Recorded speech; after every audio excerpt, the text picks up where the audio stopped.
The survival genre is thriving, from indie hits to AAA giants, with a flood of standout titles hitting both early access and full release, which is why we've done the hard work for you and compiled the very best survival games to dive into today.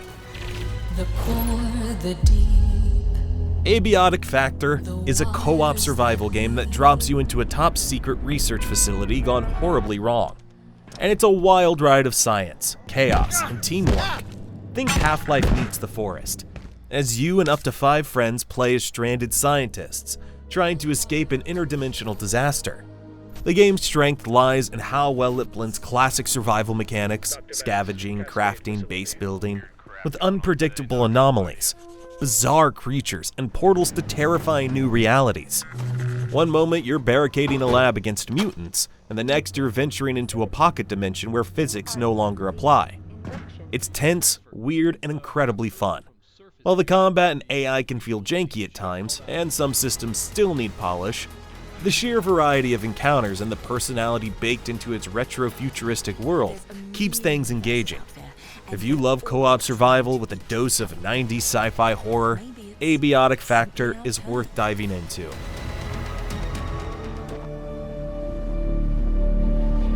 Dune Awakening is a survival MMO that nails the brutal essence of Arrakis. Funcom leans into the planet's harsh environment, blistering sun, deadly sandstorms, and hungry sandworms. You're always on the edge, scrambling for shade and water, rarely staying in one place for long. That dedication to authenticity is impressive, but it also limits base building and makes the world feel relentless and hostile. Combat lacks punch, and bugs pop up, but the alternate history story, set in a Dune without Paul, adds a smart twist. Despite the grind, it's one of the most faithful takes on the Dune universe to date. I knew I had to leave this place. Project Zomboid is a game that not only asks how long you can survive for, but it asks how long you can stay sane while everything you love burns down around you. There's no endgame, no miracle cure, just you, a slow-burning apocalypse, and a creeping sense of dread that never really goes away. One bite is all it takes, and you won't even die right away, you'll just know. This one goes crazy with multiplayer and mod potential, which has made the game a bit of a cult hit. You're scavenging canned goods, boiling water, boarding up windows, and praying the noise you just heard wasn't a horde. You need to cook? Better not burn it. Got a cold? That could kill you. Forgot to close a curtain? Enjoyed the undead party. Everything in Zomboid has weight. The power shuts off, the water stops running, and the world quietly decays around you. It's about delaying the inevitable, and somehow, that's what makes it so addictive. Jesus.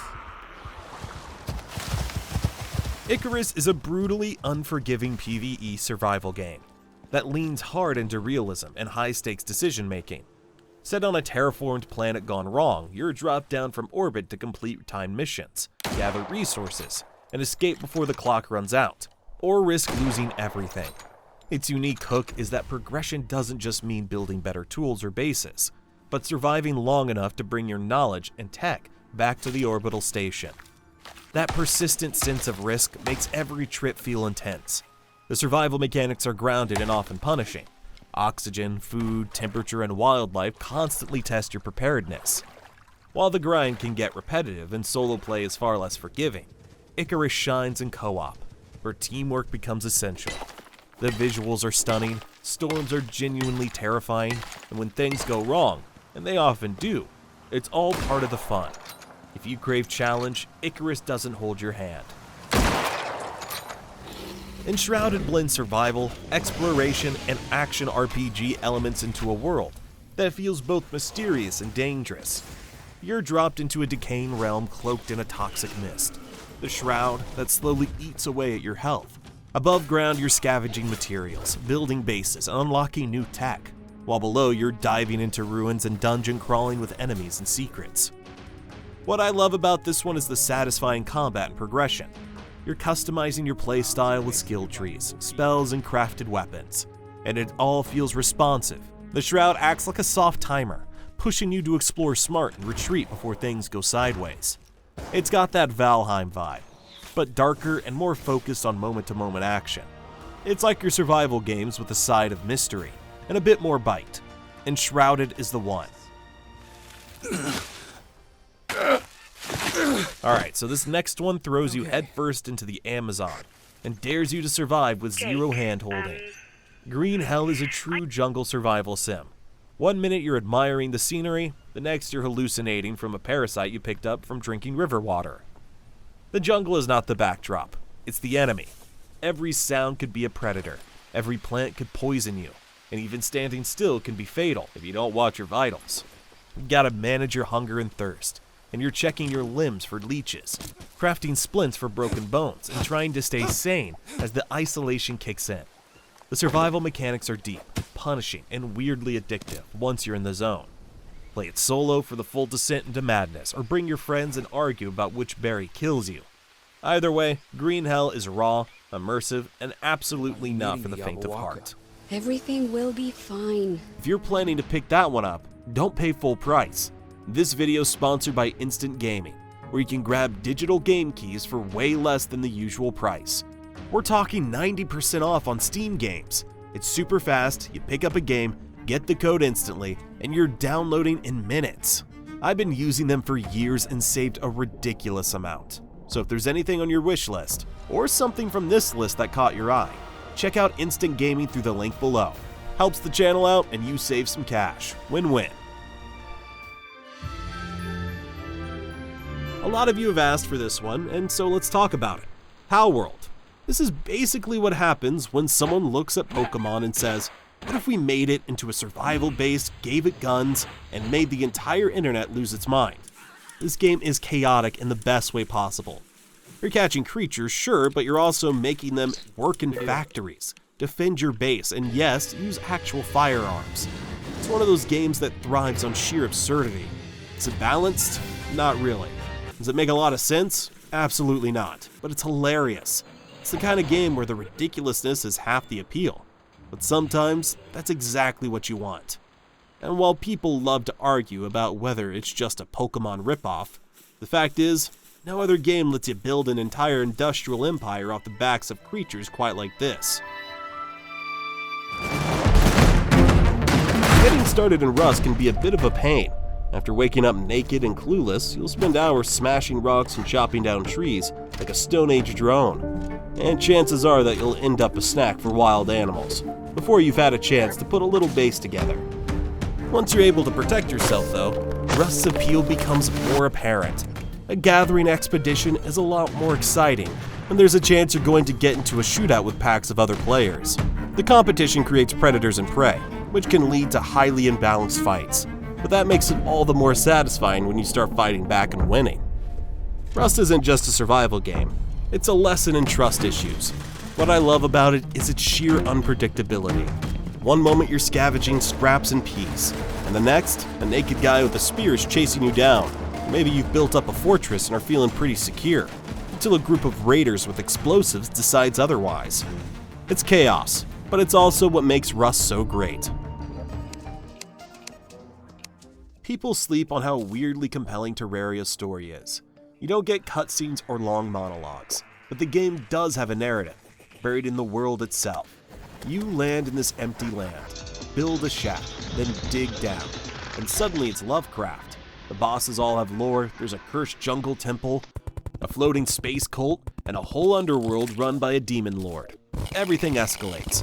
First you're fighting slimes with sticks, and then you're summoning eldritch horrors with cursed dolls and rocket launchers. The real hook is how much you shape the story. The NPCs move in because of what you build. Wildly underrated. Sons of the Forest is a survival game of PvEVC, where C means cannibals. You're part of an elite team, sent to rescue a billionaire who's gone missing on a remote island. But when your chopper crash lands, and almost your whole squad, apart from this one gormless but beloved guy called Calvin, are taken out. So your challenge becomes A, survive on this forested island, build a camp, grow blueberries, walk among the peaceful trees, and enjoy the soothing sounds of the river. 7 Days to Die is a survival horror with a ticking clock strapped to it. Every minute is prep time for the bloodbath waiting at the end of the week. Start off naked, confused, and probably bleeding. scrambling through abandoned houses for a can of chili and a rusty pipe. The early game is pure desperation. You're crafting crude weapons, slapping together a base out of rotten wood, and hoping it holds when the horde comes. And when it does, it really comes. Every 7th night, the undead descend like a tidal wave. And if you're not ready, they'll tear through your defenses like tissue paper. The game's loop is brilliant. Gather, build, upgrade, survive, repeat. There's a constant sense of pressure, of not quite being safe, even in daylight. It's janky, sure, and the graphics won't blow your mind, but a few survival games capture that mix of paranoia and preparation, quite like 7 Days to Die. It's easy to oversell the idea that No Man's Sky was a flop on release, and has only crawled its way back to respectability in the years of updates since. Closer to the truth would be to say that it did a great job of providing a certain kind of experience at launch, and sold loads in the process, and now it provides a more varied set of experiences. From the beginning to now, one of those experiences has been survival. If you want to play No Man's Sky on a set of hostile worlds, scrabbling to get enough resources to build shelter or to fuel the next desperate jump across the galaxy, it will now reward you with prettier and more varied planets, giant sandworms, mechs to pilot, pals to partner with, and much more. There are still better survival games on this list, but few of them can match No Man's Sky for scale and polish.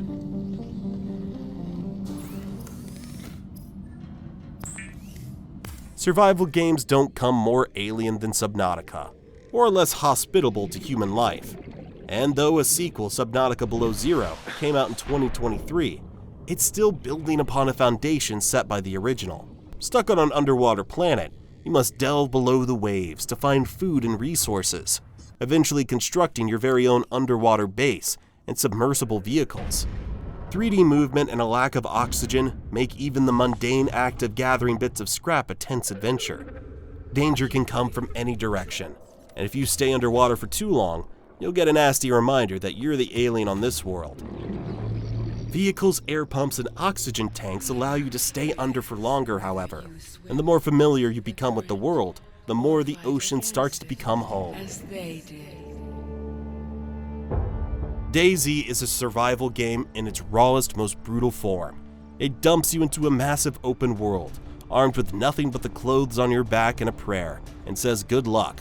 The post-apocalyptic setting is crawling with zombies, but the real danger? Other players. Because nothing screams survival quite like looting a stranger's backpack and running for your life. Every choice in DayZ feels like a gamble. You sprint into a town and scavenge for supplies, knowing the noise might attract zombies, or worse, other survivors with itchy trigger fingers. Food, water, and medicine are always scarce, and just when you think you're doing alright, a random injury or a bad can of beans can ruin your day. Conan Exiles is basically what happens when you take Survivor and throw it into a blender with Game of Thrones, but with way more nudity, gladiatorial combat, and giant snakes. Set in the brutal world of Conan the Barbarian, you'll be surviving in the harsh desert and a few other deadly locales, battling everything from crocodiles to rival factions. And let's be real, who wouldn't want to build their own kingdom while wearing nothing but a loincloth and a sword? The game is all about resource gathering, crafting, and building, but it also offers ridiculous amounts of ways to die. Seriously, 1 minute you're chopping down trees and the next, a giant sand monster is eating your face. It's chaos, and it's amazing. But what really makes Conan Exiles stand out is the ability to tame and enslave enemies, which is as morally questionable as it sounds. You'll create your own little band of exiles, force them to work for you, and wonder if you've become the very thing you swore to destroy. Exiles. Stalker 2 was cooking for what feels like forever, and now that it's finally here, we've got a game that the fans of the original will love. This game is moody, brutal, and weirdly beautiful.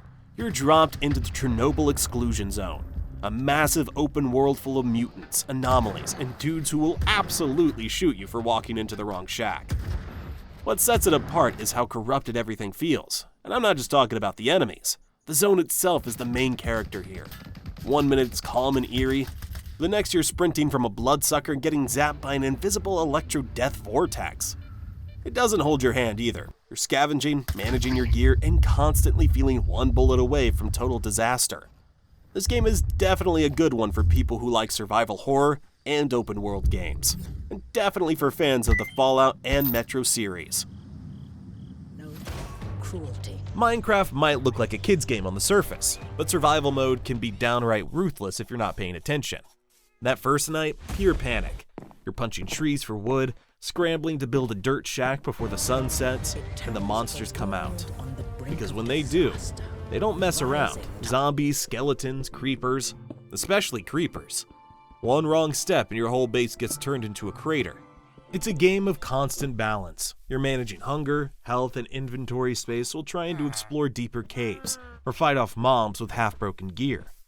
And when you finally start thriving, crafting armor, enchanting weapons, and building automated farms, it feels earned. Minecraft's survival loop is deceptively simple, but endlessly deep. It rewards creativity, planning, and knowing when to run instead of fight. Underneath the blocky charm is a game that knows exactly how to keep you on your toes. Valheim is a Nordic delight where you and up to 10 bearded buddies attempt to break out a procedurally generated purgatory. To do so, you'll need to gather up resources, build yourself some nice gear, and beat a handful of big baddies scattered across the land. Purgatory is actually quite nice early on, at least. You're dropped into a beautiful forest biome, filled with boar and little goblin dudes, before you'll need to venture out into dark woods and plains teeming with massive ogres and horrid, overgrown mosquitoes. Keep your eyes on this one. Grounded takes the 1980s theme Honey, I Shrunk the Kids scenario and pops you into a fairly normal backyard garden. Except that's because you're a tiny mite. It transformed normal into more of bug-infested hellscape. With friends in tow, your aim is to raid these miniature science labs to gather intel on just what the heck is going on, as well as turn the mandibles and shells of your fallen foes into nice pairs of pants and armor. A bit like Monster Hunter in a way.